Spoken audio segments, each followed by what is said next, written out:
উদ্দেশ্যমূলক ভাবে আরোপিত করার চেষ্টা করা হচ্ছে যে ওয়াসিমের নাম ইচ্ছা করে বাদ দিয়েছে আমার দেশ, সে ছাত্রদল করতো, এরকম একটা ভাইব তৈরি করার চেষ্টা হচ্ছে আননেসেসারি। এর মধ্যে আবার উপদেষ্টাও আপনি দেখলাম। আবার চিন্তা করে দেখেন যে এটা বিএনপির জন্য কতটা ক্ষতিকারক যারা করছে বিএনপির এটা।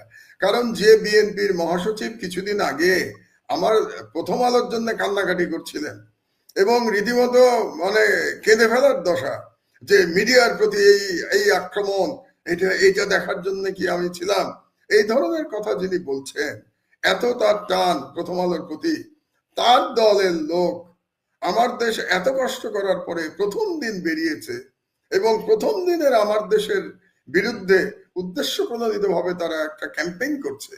তো সেখানে মহাসচিবের কোনো বক্তব্য নাই যে এখানে মিডিয়ার স্বাধীনতা কি পূর্ণ হচ্ছে না।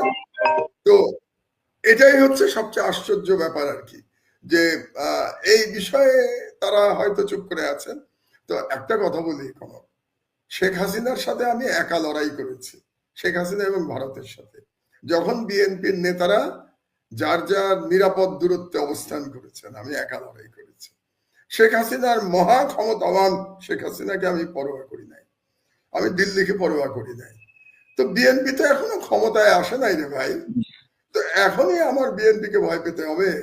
আগে বিএনপি ক্ষমতায় আসুক না, তারপরে দেখবো যে বিএনপির সাথে আমার সম্পর্ক কোথায় দাঁড়ায়।